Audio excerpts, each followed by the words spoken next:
जी। सादिश अली मसीह जी, आप कहाँ से बोल रहे हैं? जी, अपना परिचय दें जरा। जी सर, मैं रहने वाले हैं जनपद मैनपुरी, उत्तर प्रदेश। जी जी, बताइए आपने किस प्रयोजन से फोन किया है। और मैं आपको बताना चाहूंगा कि जी, हमारा हर संवाद रिकॉर्ड होता है कोई और बात नहीं, कोई क्राइम बात नहीं। फ्री भारत यूट्यूब चैनल पर अपलोड होता है। अच्छा अच्छा ये अच्छा अच्छा। आपकी जानकारी के लिए, और उसके पीछे मकसद है जी कि हम जो भी बातचीत कर रहे हैं वो एक ऊर्जा है। जी जी वो दो लोगों के बीच का संदेश नहीं है, जी संवाद नहीं। जी जी।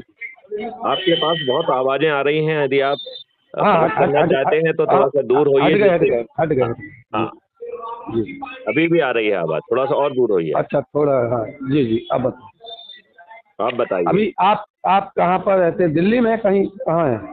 मैं मध्य प्रदेश भोपाल में रहता हूँ। मैं जी जी आईपीएस ऑफिसर हूँ, 1984 बैच का। जी जी जी 7 साल डीजीपी के पद पर रहा हूँ। जी जी डीसी जी रेलवे, डीजीपी जी home guard, civil defence, disaster management and SDRF, जी और जी डीजीपी पुलिस रिफॉर्म रहा हूँ। जी जी जी जी एडिशनल डीजी एडमिनिस्ट्रेशन और एडिशनल डीजीपी जी रेलवे भी रहा हूँ। जी जी जी और जो है आईजी ऑपरेशंस कश्मीर भी रहा हूँ। जी और नक्सल्स और टेररिस्ट के विरुद्ध जो है जी बड़ी जो है ना लंबी लड़ाई लड़ी है। जी जी जी जी जी। बहुत अच्छी बात है। आप तो अपना परिचय जरा विस्तार में दीजिए मिस्टर सर, ऐसा है, मसीह। हाँ। मैं शुरुआत राजनीति करने का शुरुआत 16 अपनी उम्र के 16 वर्ष से शुरू की है ना। अच्छा, और अभी मानवर आपकी का उम्र क्या है? अब 55 के आसपास है। ओके। मैं कांशीराम जी के साथ ही रहा हूँ, है ना। जी और जब मायावती ने कमान अपने हाथ में ले ली, उसके बाद हम लोगों ने पार्टी को छोड़ दिया था। जी। उसके बाद पूर्व शिक्षा मंत्री डॉक्टर मसूद अहमद मिनिस्टर बने थे, हम ही लोगों के में संगठन में से, हम्म बीएसपी से। हम्म फिर उन लोगों ने वहाँ से पार्टी को इस्तीफा दिया, सब लोग इस्तीफा देकर नई पार्टी का गठन कर दिया था उस वक्त। जी वो नेशनल लोकतांत्रिक पार्टी बना के जी। वो पार्टी हम लोग 14 साल चलाए, उसके एमपी, एमएलए, चेयरमैन, नगर जिला पंचायत सदस्य जिताए। हाँ हाँ उसके बाद पार्टी वो खत्म हो गई। हाँ हाँ फिर हमको शौक लगा हाँ कि हाँ सब लोग अपने अपने बुजुर्गों को सम्मान दिलाने की बात करते हैं, हाँ हाँ। तो हमें भी अपने बुजुर्गों का सम्मान, तो एक मतलब हमारे उत्तर प्रदेश में एक जो जनपद मैनपुरी है, जो आगरा मंडल में आता है, हम्म। तो यहाँ एक छविराम जी का नाम शायद उस वक्त आपके कानों तक गया हो। हाँ हाँ, छविराम जी का नाम सुना है। हाँ हाँ हाँ हाँ हाँ। तो वो जो छविराम जी थे, हाँ हाँ उन्होंने यहाँ वो, उनका जो सीधा कार्यक्रम था वो हाँ हाँ पूंजीपति के खिलाफ था, है ना। हाँ हाँ। वो पूंजीपति का धन छीन के और गरीबों को बांटने का काम करते थे, सीधा साधा, क्योंकि बैंक अच्छी नहीं, बैंक में रख नहीं सकते थे, है एक ना। मिनट एक मिनट, दूसरे का धन छुड़ा लो और बांट दो, अपने पिताजी का क्या लगा? ना। तो ये तो जो है ना हाँ, ये तो दुष्टता हुई ना। एक ये मिनट। और अच्छी बात होना चाहिए ना, अपना धन सबसे हाँ, पहले बांटो ना। उन भाई, वो तो क्रांति थी, जैसे राजाओं का धन जब बात छीना गया। नहीं, रा, रा, मैं तो दूसरी बात कह रहा हूँ। हाँ, जी दूसरों का धन छुड़ा के बांट लेना तो कोई भी कर सकता है। जी। अपना धन पहले, सबसे पहले जो है ना छुड़ा के बांटो ना उसे।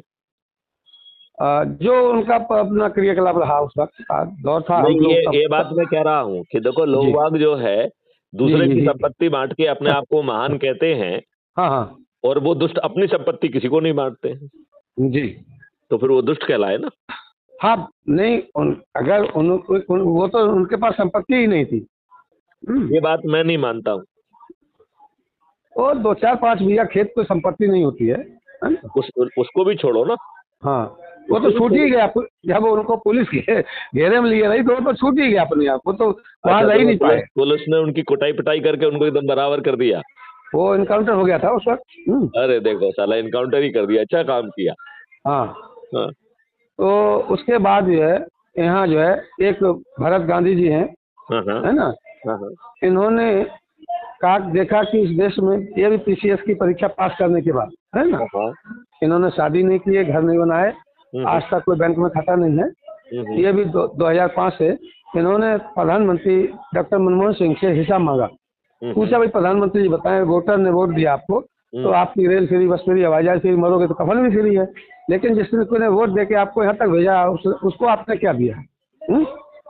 तो इस हिसाब में पीछे मतलब वित्त मंत्री द्वारा मैं दूसरी बात कर, ये मुद्दे की बात क्यों नहीं कही इन्होंने कि हाँ राजनीतिक पार्टी जब अपने अच्छे उम्मीदवारों को ही सिलेक्ट नहीं करती है, जी जी जाति के आधार पर, धर्म के आधार पर, जी जी समुदाय के आधार जी पर और संकीर्ण राजनीति के आधार पर अपने उम्मीदवारों का चयन करती है और फिर उसमें एक विनेबिलिटी खोजती है, तो यदि आप दुष्ट हैं तो विनेबल हैं, हाँ यदि आप अपराधी हैं, बाहुबली हैं, यदि आप जो है गुंडा है, मवाली हैं, तो आप विनेबल हैं, जी जी यदि आप धनबली हैं तो आप विनेबल हैं।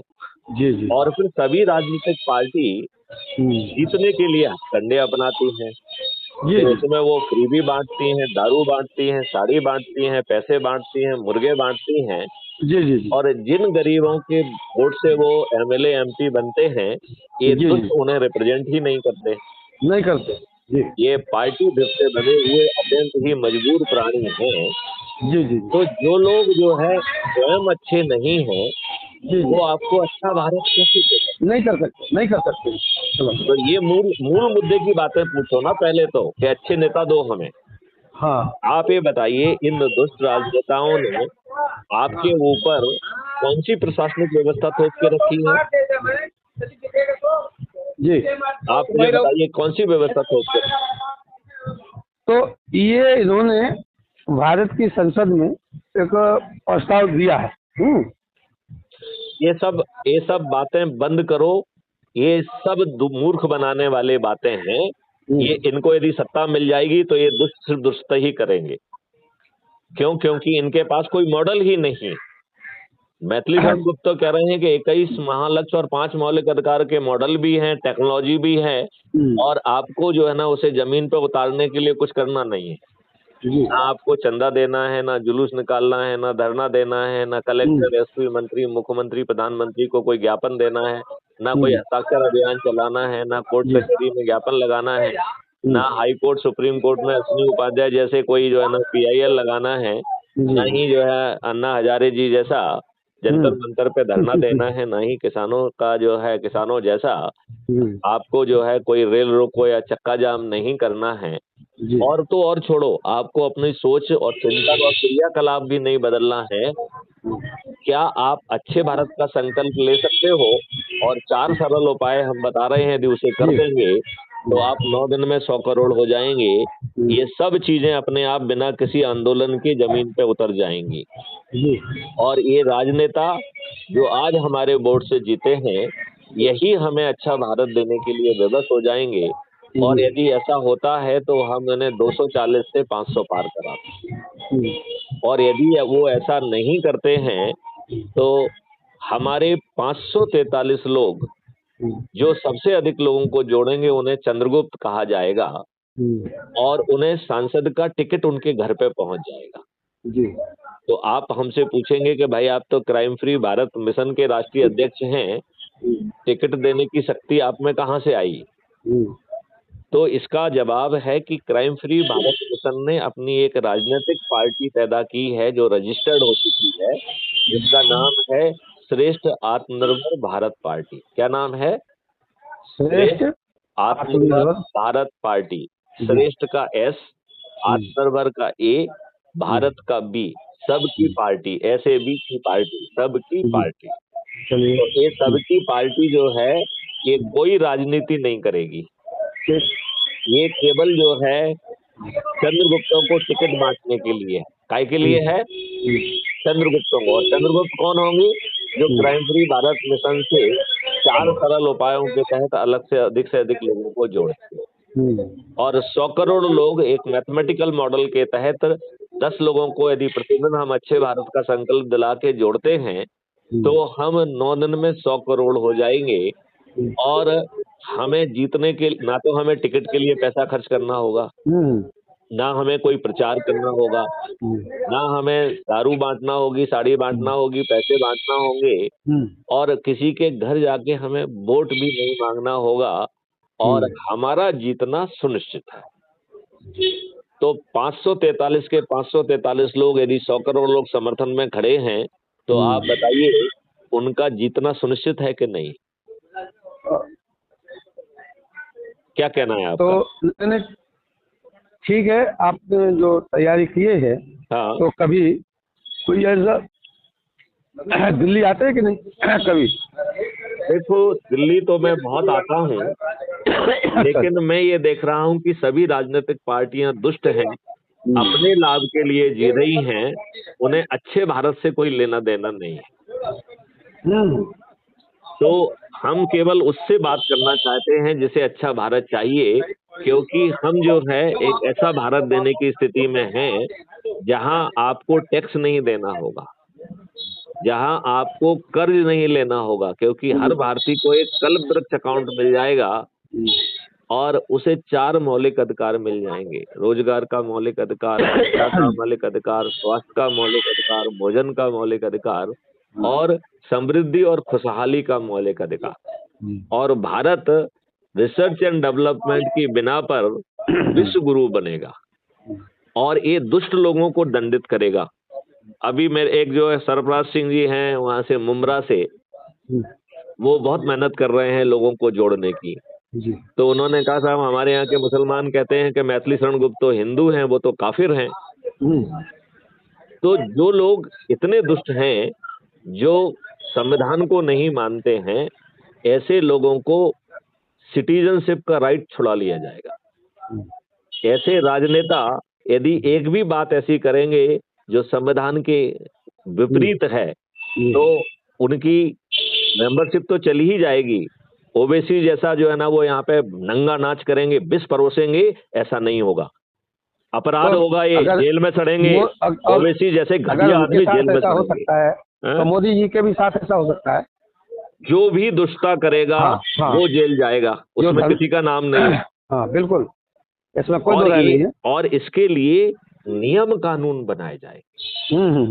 ऐसे ही व्यक्ति यदि एमएलए एमपी बन भी जाएंगे तो हाँ, पहले उच्चारण के साथ ही उनका जो है ना अपराध भी कायम हो जाएगा, 30 जी, दिन में उन्हें सजा मिल जाएगी और वो जो है सिटीजनशिप से भी वंचित हो जाएंगे, बिल्कुल सही, ठीक है, ये बात क्योंकि बिल्कुल अब ठीक दुष्ट लोग बहुत हो गए हैं। है। हाँ जी, और वो दुष्टता की राजनीति कर रहे हैं और वो दुष्टता करके एमएलए एमपी भी बन रहे हैं। जी जी तो जो स्वयं दुष्ट है और जी, उसे जिताने वाले फिर महादुष्ट कहलाए ना साले। बिल्कुल बिल्कुल सही बात। तो दुष्टों को और महादुष्टों को अब दंड देने का समय आ गया है। जी अब जी अब जो है गुलामों की जो व्यवस्था जो इन दुष्ट राजनेताओं ने हमारे ऊपर थोप रखी है, अब इसे बदलने का समय आ गया है। जी, ये बात आप मानते हैं कि नहीं? नहीं नहीं, बिल्कुल ठीक है, बिल्कुल ठीक है। तो एक बार आप जो है ना अपना नाम फिर से दोहराइए। नाम सादेश अली मसीह है। सादेश टाइटल है सर, सादेश अली मसीह है। मसीह। आप जरा उसको जो है ना लिख के भिजवा देंगे तो हम आपका उसी तरीके से नाम सेव कर लेंगे। सर मैं नहीं चाहता हूँ कि मैं आपके गलत नाम को सेव करता हूँ। 7 पे WhatsApp चलता है हमारा, हाँ हाँ, इस पे आप कुछ डाल दीजिए, फिर हम पूरा एड्रेस उसका भेज देते चलिए ठीक है। हैं। ओके, चलिए चलिए, जय हिंद, जय भारत, वंदे जय मातरम, जय गुरुदेव।